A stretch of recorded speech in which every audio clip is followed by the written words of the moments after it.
Beginilah keadaan hidup penduduk-penduduk desa Temenggung. Semua keperluan mereka ditampung cara tradisional belaka.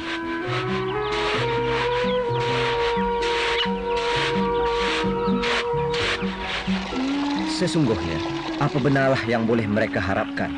Kerana desa gabungan 10 buah kampung kecil ini letaknya betul-betul di tengah hutan belantara Ulu Perak. Jauh terpencil dari segala kemodenan. Sejak kira-kira 300 tahun yang lampau, orang-orang Melayu keturunan petani dari selatan negeri Tai yang bermastautin di desa Permai ini, hidupnya adalah terbiak.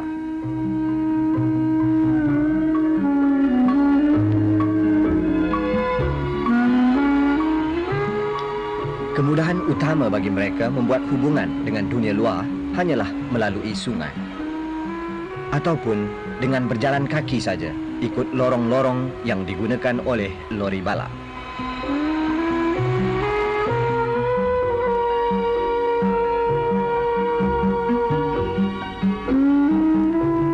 Tetapi kini, Kuala Temenggung yang merupakan pintu keluar utama bagi mereka telah ditutup kerana di sini pihak Lembaga Elektrik Negara sedang membina sebuah empangan raksasa berharga 280 juta ringgit.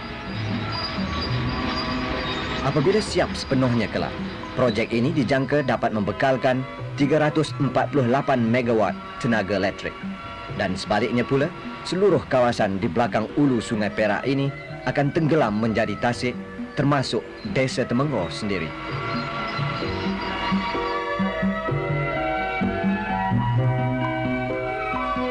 Soalnya ialah, apakah nasib yang akan menimpa penduduk-penduduk desa Temenggung, terutama generasi muda seperti ini?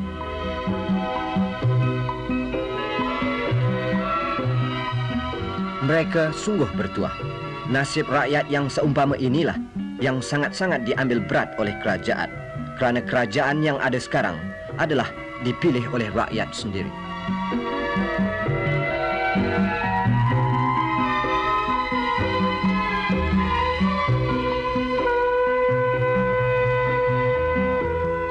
Keputusan telah pun diambil supaya semua penduduk desa Temenggung dipindahkan ke satu tempat lain yang lebih sesuai, dekat bandar dan lengkap pula dengan berbagai kemudahan moden.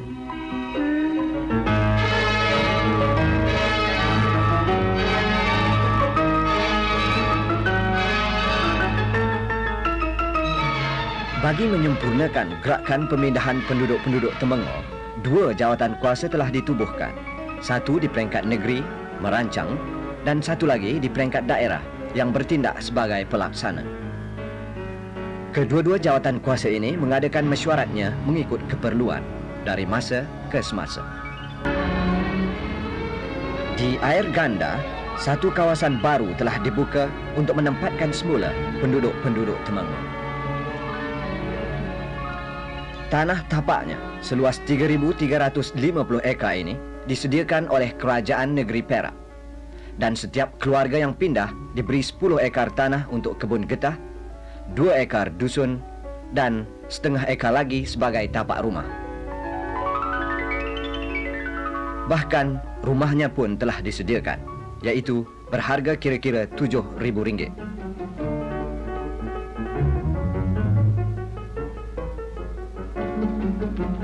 Tiap-tiap sebuah rumah mempunyai 4 bilik.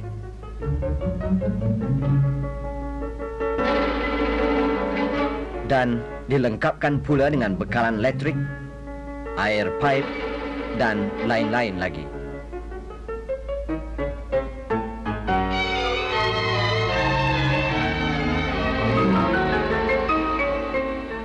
Usaha memajukan kawasan ini menjadi perkampungan yang lengkap lagi moden diuruskan oleh pihak Lembaga Elektrik Negara dengan belanja RM16 juta.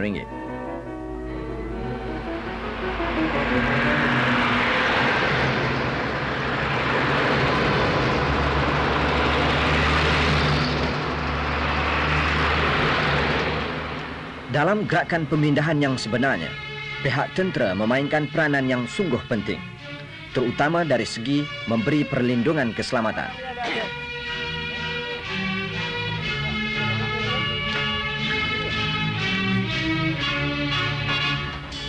Sejak dari awal-awal lagi, beberapa unit askar infanteri, askar wataniah, pasukan peninjau, pasukan pertahanan tempatan dan lain-lain telah dihantar masuk ke hutan untuk membuat rondaan dan memberi perlindungan keselamatan.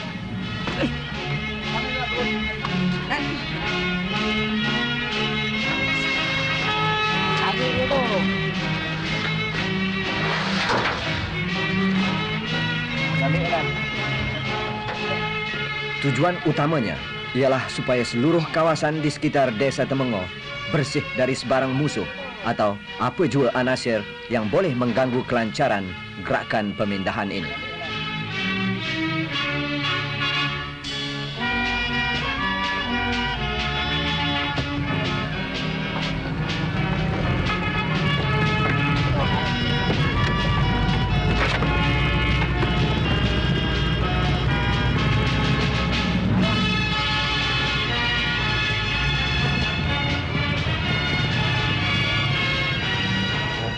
Inilah prajurit-prajurit tanah air yang sentiasa tahan lasa. Merekalah pejuang yang sedia menyahut seruan bertugas, tidak kira bila dan di mana saja.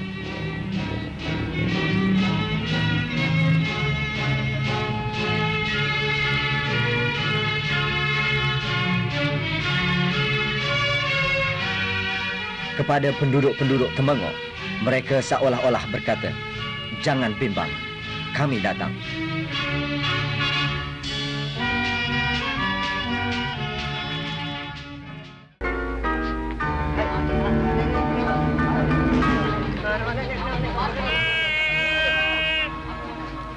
Mula-mula sekali dipindahkan ialah binatang ternakan.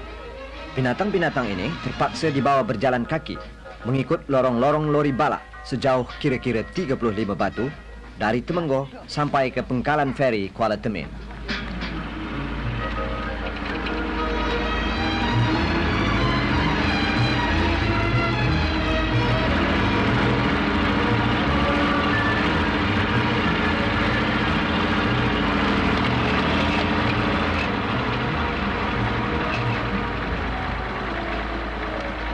Semua sekali, 78 ekor ternakan dibawa keluar. 54 dipawahkan di Belum Baru, manakala bakinya di Bersiap. Gerakan pemindahan binatang-binatang ternakan ini dikendalikan oleh para pegawai Jabatan Haiwan Daerah Grig, dibantu oleh lain-lain kaki tangan kerajaan dan tuan punya ternakan itu sendiri. Antara pegang tali, itu tali tarik. Itu tengok. Itu bola sama dia. Tarik tali itu. Itu tali. Udah, tadi dia yang punya tangan. Bagi dia tangan. Tarik.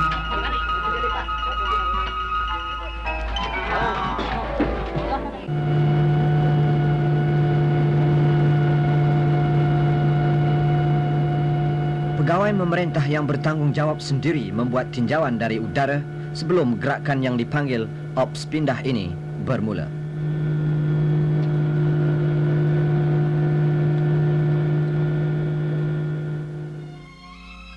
Di Desa Temengoh, penduduk-penduduk tempatan sudah pun sibuk membuat segala persiapan yang perlu, mengangkut barang-barang dan harta benda mereka ke tempat-tempat tertentu.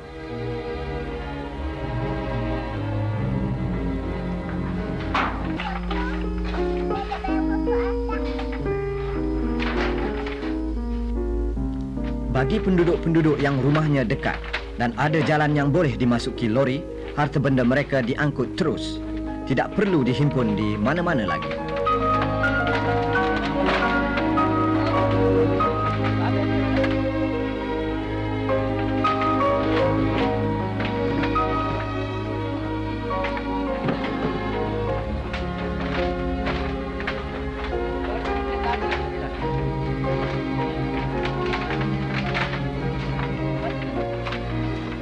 Setelah selesai dan siap sedia, gerakan pun bermulalah.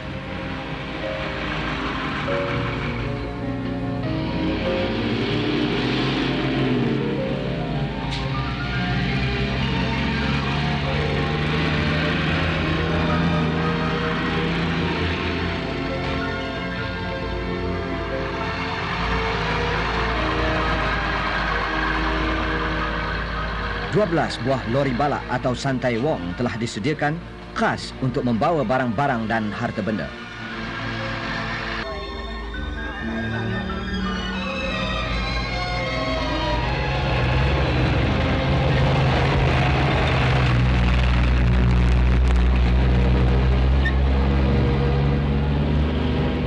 tugas lori-lori santai wong ini tamat di Kuala Temin saja. Oleh kerana sepanjang jalan sejauh kira-kira 35 batu ini dikawal rapi oleh pihak tentera, tidaklah ada apa-apa kejadian yang tidak diingini berlaku.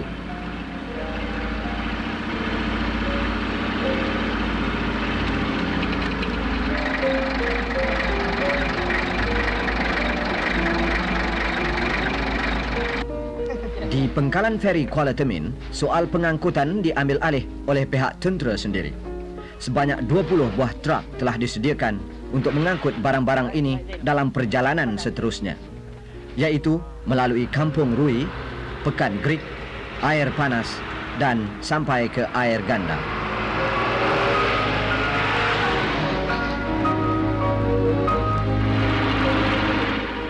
Demikianlah usaha ini dijalankan, berulang-alik dan bergilir-gilir sehingga semuanya selesai. Keseluruhan gerakan ini mengambil masa 4 hari.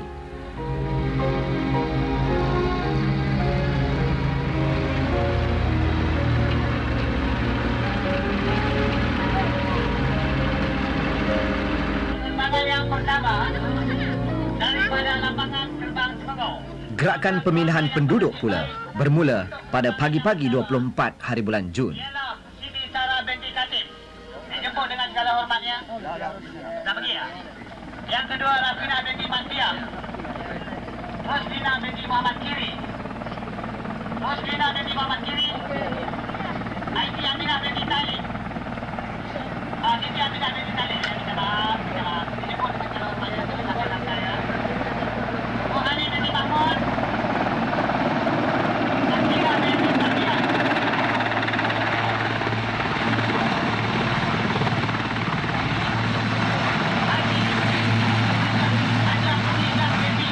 Tiga buah helikopter Nuri disediakan oleh pihak Tentera Udara Diraja Malaysia untuk membawa semua penduduk berkenaan terus ke perkampungan baru mereka di Air Ganda. Helikopter-helikopter ini cuma membawa orang-orang tua, kaum wanita dan kanak-kanak saja.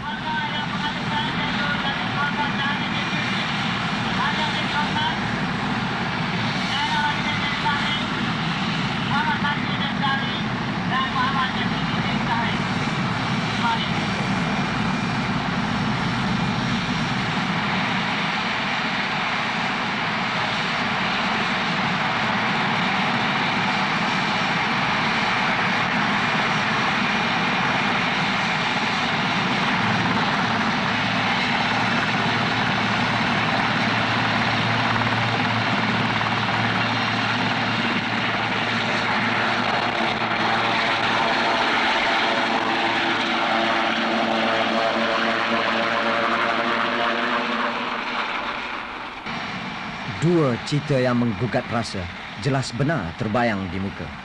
Duka kerana meninggalkan kampung pusaka dan suka penuh harapan menghadapi masa depan.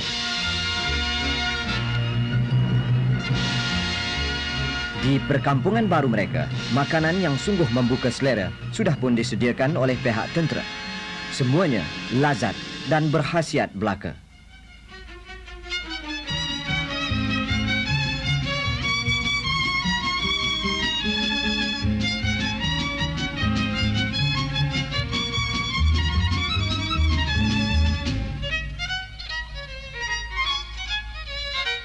Masakan-masakan istimewa ini adalah disediakan oleh pihak berwajib dari Sekolah Sajian Angkatan Tentera Kor Perkhidmatan. Semua sekali 55 tukang masak dihantar bertugas dalam gerakan ini.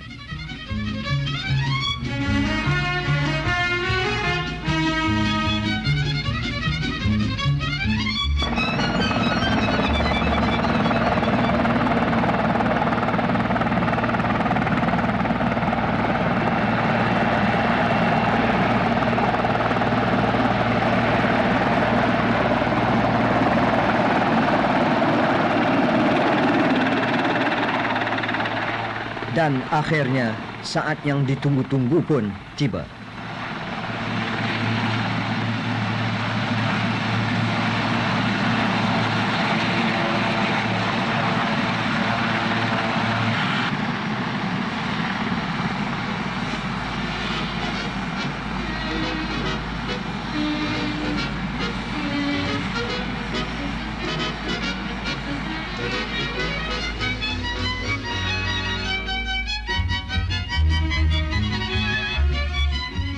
Dewan Orang Ramai inilah mereka berhimpun kali terakhir, ditemui oleh Menteri Besar Tan Sri Haji Ghazali Jawi dan pegawai daerah Greek sebelum mengisi borang dan mengambil anak kunci rumah masing-masing.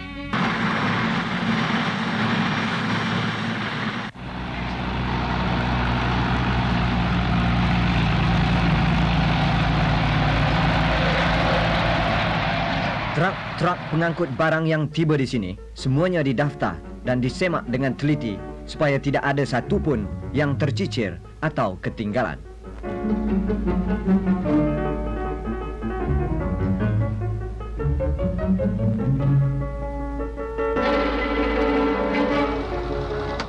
Tidak kira siapa jua yang membantu, baik anggota tentera maupun pihak awam, urusan masing-masing adalah dijalankan tepat mengikut waktunya.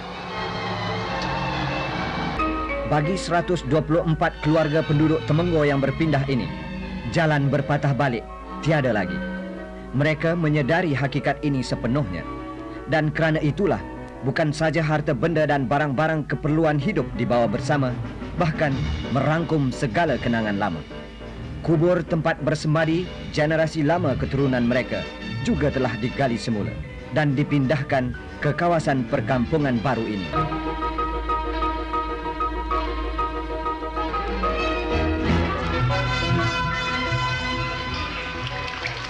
Sesungguhnya, siapakah yang tak berasa suka? Siapakah yang takkan bergembira? Hidup baru yang sungguh berbeza dari keadaan lama kini sudah bermula.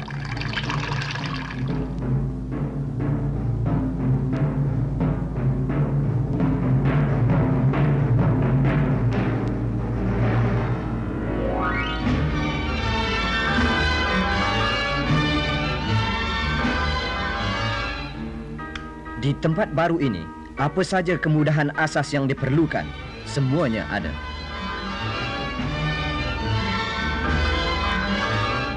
Selain daripada klinik untuk mendapatkan rawatan perubatan, penduduk-penduduk bertuah ini juga mempunyai kemudahan-kemudahan yang tidak kurang pentingnya, seperti balai polis, balai bomba, pasar dan bermacam-macam lagi.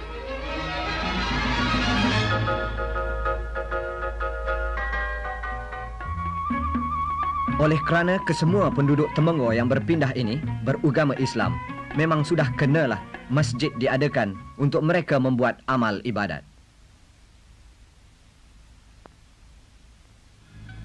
Keperluan pelajaran anak-anak pun tidak juga dilupakan.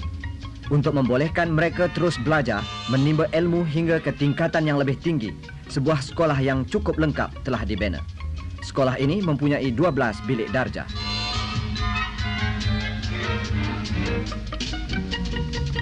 Pihak berwajib yang merancangkan projek ini telah pun memikirkan dari segenap segi segala keperluan penduduk-penduduk di perkampungan baru ini. Memang sudah dijangka, buat permulaan ini sudah tentu ada beberapa kesulitan yang terpaksa dihadapi. Pekerjaan yang sesuai belum ada kerana kebun getah yang disediakan oleh Lembaga Elektrik Negara belum sampai masanya ditoreh. Tetapi belanja sara hidup seharian mesti juga dicari. Jadi, sementara menunggu pokok getah membesar dan tanaman-tanaman lain menjadi, mereka adalah diberi bantuan wang tunai oleh pihak Lembaga Elektrik Negara.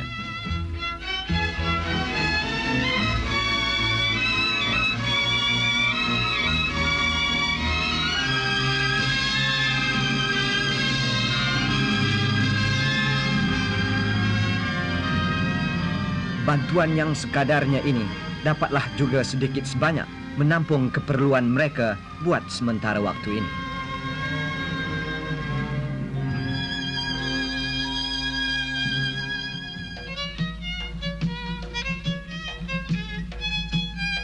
Empat hari bulan Ogos, hari yang penuh arti bagi kampung ini. Seluruh penduduk dan pengerusi Lembaga Elektrik Negara menyembahkan rasa terima kasih yang tak terhingga ke bawah Duli Yang Maha Mulia Sultan Perak kerana sudi merasmikan kampung baru mereka. Menteri Besar Perak, Tan Sri Haji Ghazali Jawi, turut serta memberi sepatah dua kata nasihat dan perangsang, terutama tentang kepentingan pelajaran anak-anak. Baginda Sultan pula mengingatkan rakyat supaya waspada setiap masa kerana pihak komunis memang sentiasa saja cuba mempengaruhi mereka dengan berbagai tipu muslihat.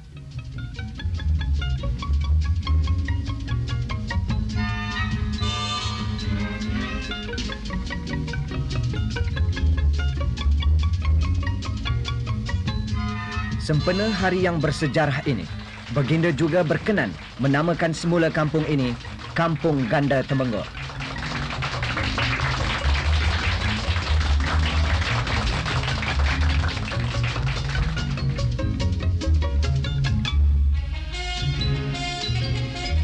Dengan terlaksananya beberapa buah lagi projek besar di daerah Ulu Perak, Pekan Gerik akan berkembang maju dan terus membangun. Dan Kampung Ganda Temenggor pula sudah tentu turut merasai faedahnya.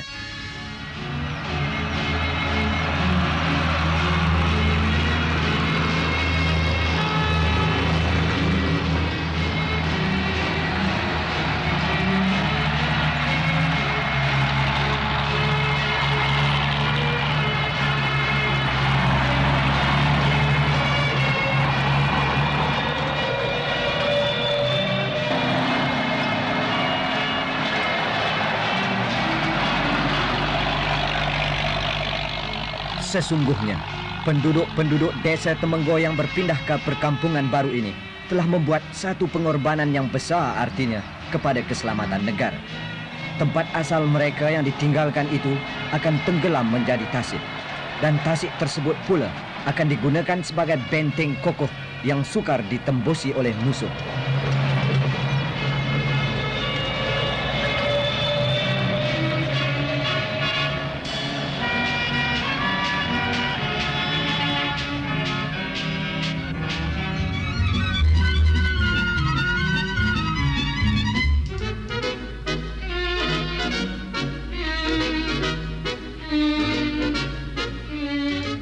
Sebagai balasannya, mereka ini telah mendapat peluang keemasan membina hidup baru serba moden yang membawa ke arah satu masa depan yang sungguh cemerlang.